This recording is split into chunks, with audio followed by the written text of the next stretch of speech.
Banco da Amazônia está chegando aos 80 anos e motivos não faltam para celebrar. Aquela empresa que saiu do papel e entrou na vida de cada um de nós. Aquele pequeno negócio familiar que hoje sustenta milhares de famílias. Um grande sonho que virou um negócio grandioso, uma safra recorde de sorrisos. Onde tem Amazônia, tem gente comemorando. E essa alegria ainda vai longe, porque para nossa gente, festa boa não tem hora para acabar. Banco da Amazônia, movimentando sonhos há 80 anos.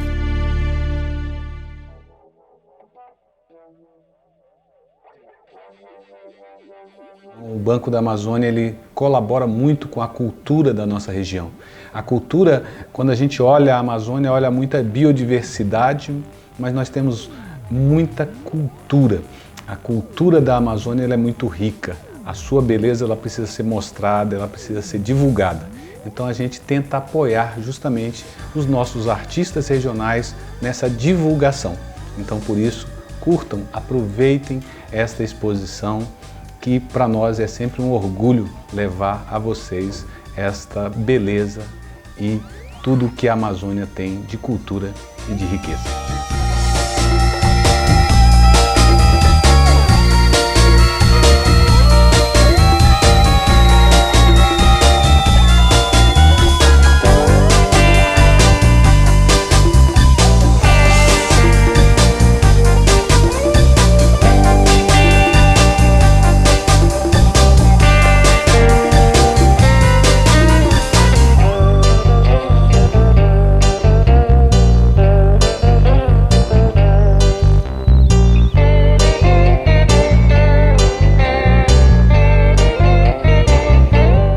Salve Renato Chalu e suas paisagens fluidas. Grande Jorge Heiró. Bora recordar como surgiu isso tudo aí? Eu acho que se trata sobretudo de um diálogo entre um pintor e um fotógrafo. Entre o fotógrafo e o pintor. Lembra disso? Justamente começou lá, né, no curso da UNAMA de artes visuais e quando eu comecei a experimentar a acrílica em cima do papel fotográfico, das fotos e desde lá buscando essa relação da pintura com a fotografia. Né? O Renato era meu aluno e me trouxe uma provocação. Ele trouxe algumas imagens impressas que ele usou como suporte para a pintura. Eu já identificava no trabalho do Renato uma forte expressão pictórica, né? Uma pictorialidade nas suas imagens fotográficas e que estavam muito relacionadas com a categoria clássica da paisagem na pintura. Daí que esse trabalho me traz uma série de referências, posso dizer até de autorreferências na qualidade de pintor, porque especialmente, aí vou fazer um recorte histórico, a partir do advento, digamos assim, de uma modernidade da pintura no século XIX, com o trabalho do William Turner, né? Um pintor, para mim, assim, muito influente, que carregava em si essa história de fazer da pintura, da paisagem, uma experiência sensorial de luz e cor. Uma coisa que me chamou a atenção na tua fotografia é que ela, aos olhos do pintor, tinha uma propriedade pictórica enorme. Né?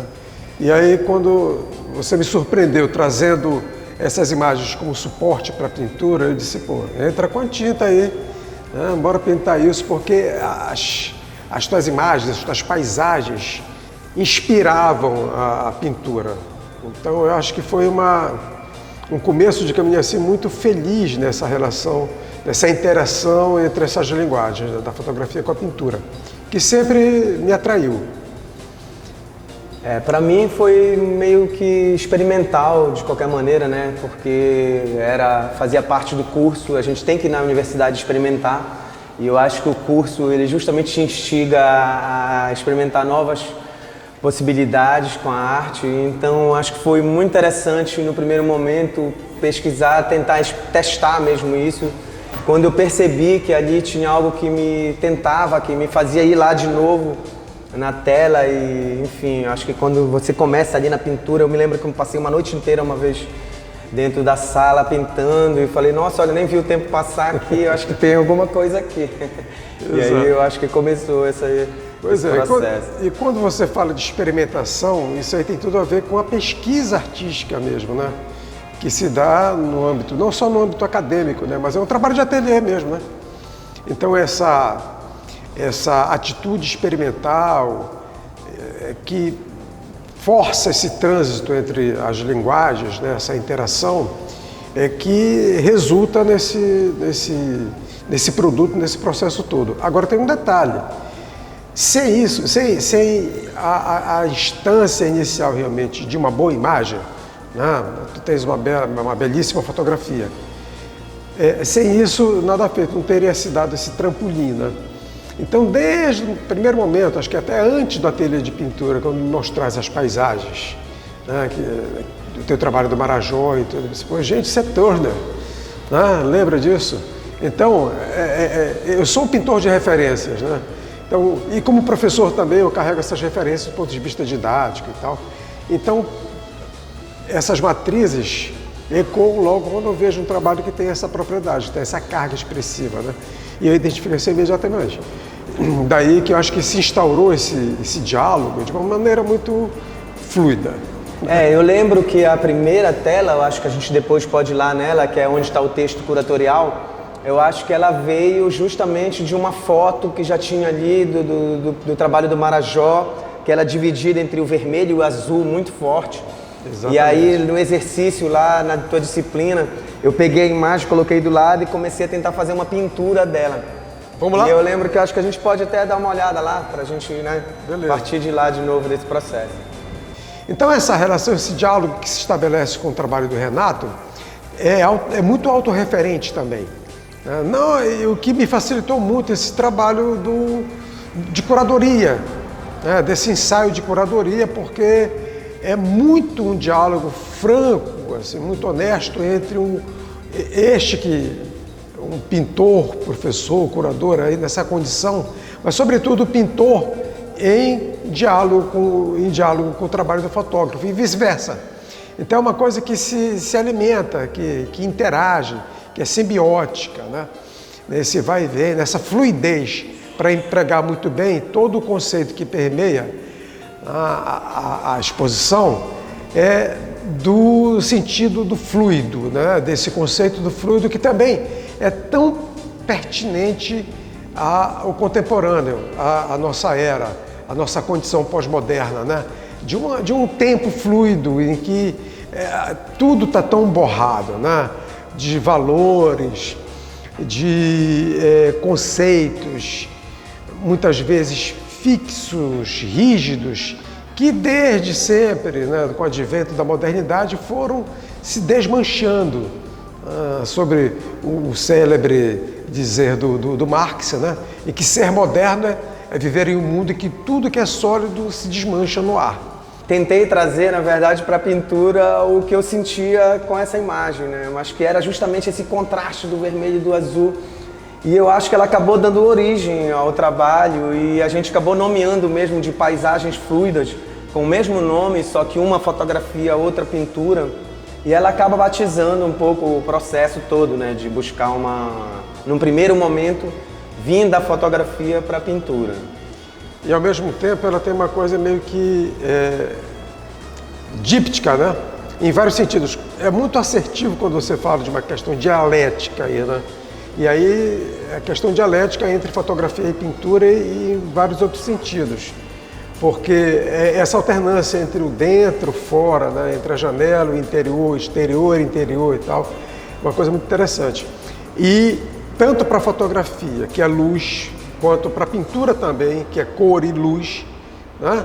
Essa relação entre a janela com as tonalidades frias e o interior com as tonalidades quentes, enfim, aí se instaura, né, essa relação entre mediada por um princípio que é comum às duas linguagens, a luz.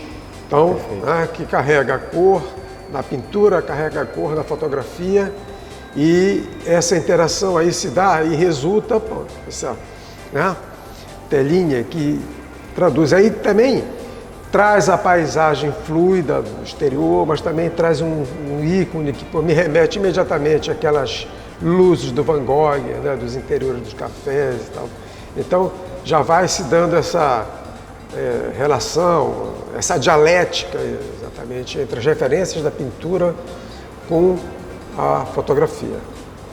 E aí, mais recentemente, um filósofo contemporâneo que eu aprecio muito, vem o Zygmunt Bauman com a sua ideia de modernidade líquida. O que quer dizer isso? Que nós estaríamos vivendo hoje um segundo tempo de modernidade. A modernidade que se diluiu, se desmanchou completamente a partir do século XIX e que no campo da arte também não passaria batido.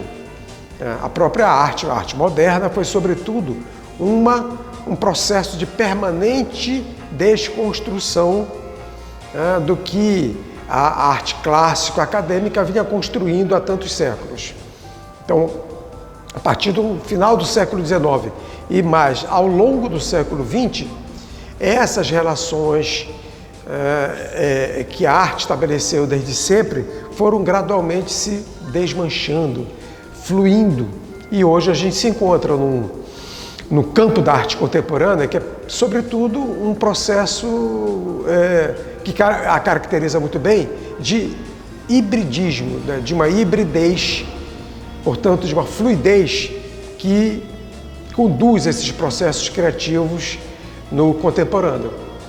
Então, o trabalho do Renato me evoca muito, e aí do ponto de vista acadêmico, como professor, como pesquisador, muito interessado nessas questões do nosso tempo, como o trabalho do Renato também me instiga a discutir esses processos, esses conceitos em torno da criação artística no nosso tempo. Então, aquilo que eu identifiquei como um tríptico, né? Embora eles não estejam totalmente agrupados, mas eles têm uma leitura muito linear, assim, de uma fluidez que remete à pintura romântica, como a gente tinha mencionado Turner, né? E aí é um Turner sobre essa paisagem amazônica, né? Sobre esse indiciamento amazônico. E aí que é borrado por uma tempestade que remete também aquelas representações das nuvens, da pintura romântica, especialmente da inglesa, do início do século XIX e tal. Então aqui a gente tem esse trânsito, né, essa fluidez, essa passagem, esse diálogo entre as três imagens, então aqui trazem esse pictorialismo muito evidente, a meu ver, né? É sempre o olhar do pintor olhando para a imagem do fotógrafo e respondendo ao que tu colocaste, essa dialética, né, entre as linguagens. Pontes entre linguagens. Então, essas interfaces que me interessam muito. Eu sempre tentei, como tu falaste aí, o pintor olhando, né, para a fotografia, eu também tentei buscar um pouco, fotografar, mas buscando esse olhar do pintor. Aqui nessa parede a gente tem praticamente todo o processo, porque a gente parte de uma fotografia em película, eu acho que de 2001. A partir dela, eu parti para cá, para a série onde a gente vai, né? Ela criou, na verdade, uma sequência da chuva. Acho que eu lembro que eu vim para essa imagem aqui, e nessa época eu estava fazendo o curso, também a disciplina de estilogravura, então eu estava com muita influência do Guild, né? O Guild, que grande gravurista, pô. E aí aqueles vermelhos do Guild, aquela coisa, então eu vim para essa aqui, que foi a primeira que eu fiz com a influência do Guild, né? Peguei lá, recortei ela horizontalmente e entrei com a tinta ali, e foi uma coisa que eu fiz, sabe, sei lá, numa noite, uma coisa rápida assim, era um experimento, uma coisa. E aí eu já fotografei em cima, então aí eu acho que foi uma das primeiras vezes que eu comecei a recortar e a fotografar a imagem depois de pintado e trazer de novo, né, para pintura. Aí nessa aqui, já aproveitando o tema, né, vermelho, eu já peguei o mesmo tema, era outra imagem, mas que um guarda-chuva borrado, vários guarda-chuvas. Aqui já entra um pouco mais os impressionistas, né, aquela coisa Monet. uma coisa de na hora, assim, de criar uma sensação, né, mas sempre pensando nessa sequência. E aí a gente estava na universidade, lá no curso ainda de artes visuais, no ateliê de gravura, e novamente peguei essa imagem original para tentar produzir uma estilo. né? E aí eu olhava para a tela, tinha aquele processo de copiar exatamente por cima, mas eu não, preferi ir no olho, tentar criar uma estilo, e que veio essa estilo aqui também. Então essa sequência, ela traz esse processo todo de ter vindo da fotografia, de experimentar tinta em cima, de fotografar novamente, jogar tinta novamente e também ter chego no estilo também. Então ela realmente é uma fluidez entre as linguagens, entre essa diluição, então eu acho ela bem simbólica para o trabalho, entendeu? Para o processo. Não, sem dúvida. E aqui tem uma síntese, né, de toda essa conversa e trazendo outras referências, caras, né? Guild, né? Da gravura, Monet, né? Do impressionismo, enfim, tem aquela célebre tela do guarda-chuva e tal. O processo aqui todo mediado pela chuva, né? Perfeito. Pela chuva, que borra, que deixa fluir, e partindo de uma imagem icônica, né, de Belém, chuva e mangueira, o percurso na chuva, né? E o próprio cidadão que caminha, né, na sua fleuma, né, na sua fluidez por esse espaço, né, da Belém, dessa Belém encharcada, né? E aí fotografia, gravura, pintura, pontes entre linguagens, como eu assinalei naquele primeiro momento. E daí que ela também vai caminhando para uma gradual dissolução quase que plena, né, de toda a imagem, caminhando rumo já, e uma outra referência se dá ao abstracionismo, né? Perfeito. Daí a chuva se encarrega de diluir, de lavar, de borrar, né, e fazer todo esse percurso, esse passeio, mediando todo o teu processo. Tem um desafio nesse meio tecnológico, nesse meio digital, você também talvez buscar uma imagem que remeta a um passado, que remeta a algo muito antes, até lá do início ainda dos primórdios da fotografia. Essa imagem é um pouco isso. Essas duas imagens aqui, fica para mim muito bem assinalado o que eu mencionei no texto sobre uma certa nostalgia da paisagem, né? E aí que se articula com essa questão do tempo, né, que media a exposição. Porque aí tem um tempo em suspensão, né, de algo perdido há muito tempo, né? Essa perspectiva profunda que traz acentua essa coisa da nostalgia da paisagem, de uma paisagem perdida, já a partir da intervenção do homem e tudo mais. É próprio de uma condição pós-moderna, né, que se discute tanto hoje, né? A perda, né? A perda de um paraíso perdido e tal. Enfim, e aí, precisamente dessas duas imagens também, essa suspensão de tempo, parece, né, de uma nostalgia, me parece imagens oníricas, né? Aqui na série dos peixes, né, nós crescemos dentro do Ver-o-Peso, né? Eu acho que todo mundo paraense sempre frequenta muito Ver-o-Peso, e então essa imagem ela veio também dos Sabores do Brasil, lá com Paulo Martins, né? Sim. Era uma imagem também marcante de lá, onde eu já naquele momento tive um recorte ali daqueles peixes no Ver-o-Peso, na pedra, né? Naquela coisa. Eu acho que essa pescada amarela é um ícone também da nossa gastronomia. Mas a partir dela eu quis ir para o abstracionismo das outras imagens, puxou esse amarelo, essa tonalidade. Então a fotografia macro ali no primeiro momento, depois eu vim com as tintas, mas sempre tendo como referência essa imagem primária aqui. Mas a ideia era justamente desconstruir o real e deixar o mínimo traço do real possível aí, buscando esse abstracionismo. E é surpreendente, como me falaste, que essa imagem aqui não foi mexida, quer dizer, original fotograficamente, né? Mas, no entanto, para mim é surpresa, porque me parece que essa imagem já sofreu aqui uma interferência de uma espátula, né? Tem uma pátina, que é muito interessante. Isso é puramente pictórico. Essa relação entre fotografia e pintura é um salto, né? Ali e aqui, em que nesse sentido, é a forma que vai também se diluindo e a caminho de um abstracionismo, digamos assim, né? Que parte de do índice que é fotográfico, enfim, para essa experimentação. Bom, muitos autores exploram essa atmosfera, né, dessa vastidão amazônica, da sua propriedade onírica, né, do fantástico, do imaginário e tudo mais.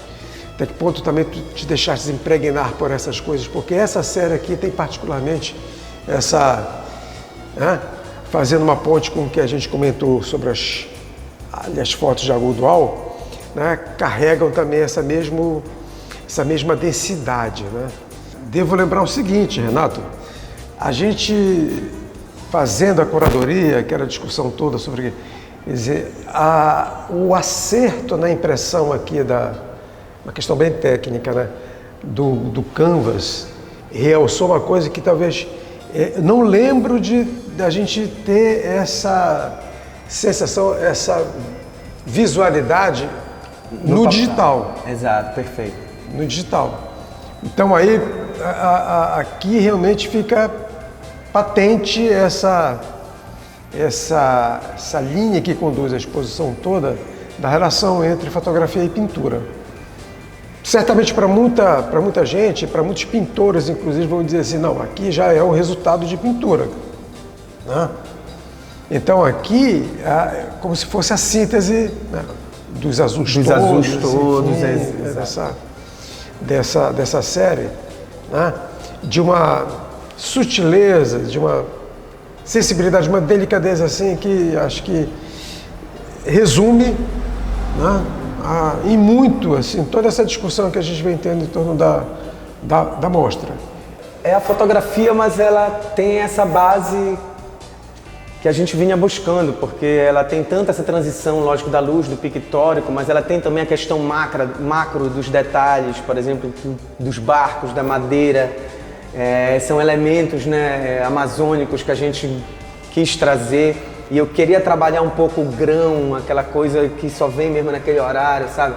Trazer algo que realmente não era possível, como nessa imagem que é 7 horas da noite, onde o olho já não enxerga tanto, mas a gente está trabalhando com uma máquina fotográfica, então eu posso trabalhar o mecanismo de baixar essa velocidade, de trazer coisas que o olho já não enxergava tanto, mas o sensor eu sabia que ia me entregar alguma coisa. Então... É o olhar do peixe, né? Aí... É o olho de peixe, é lente, é olho, é pintura, é fotografia, é detalhe, é macro, é um pouco a síntese desse olhar pintor, olhar fotógrafo, olhar de peixe, essa amálgama tinta, fotografia, Amazônia. E nesse percurso todo, estou assinalando muito bem, a gente sai de uma macro paisagem, né, da vastidão amazônica que eu assinalei, e a gente vai fechando o foco, né, para esse universo aqui mais, né, micro, a gente chega à instância do olho, que aí é muito simbólico, né, muito guarda um enigma da imagem, né, esse simbolismo todo do olho do peixe, que simboliza a região, simboliza a Amazônia, uma coisa tão propriamente nossa, né? E que tem aqui para mim assume o sentido de um portal entre mundos, vamos entender assim, de uma conexão entre as linguagens que se dá através dessa visão, né? Do que o olho é aqui simbolizado como o olho do peixe, acho que remete ao olho do peixe da lente fotográfica, mas aí o olho do peixe simbolizando realmente essa visão do homem amazônico, né, sobre a sua realidade e como ele transcende essa realidade, como ele agrega essa realidade a essa instância mágica mesmo do universo da arte. Maravilha, cara. Agradecer. Porra, muito feliz com essa conversa, cara. Pô, foi muito bom. Bacana. Se tivesse estabelecido o roteiro, não teria dado assim, não teria tanta fluidez. Legal. Mas essas coisas só acontecem quando o trabalho é bom, cara. Sem isso, nada feito, né? Sem isso, não tem conversa de bar, meu irmão. Se não tiver um bom tema, um bom assunto, as coisas não fluem, cara. Um bom texto também, né? Beleza, que Renato. Porra, cara. fez o texto aqui com o maior carinho.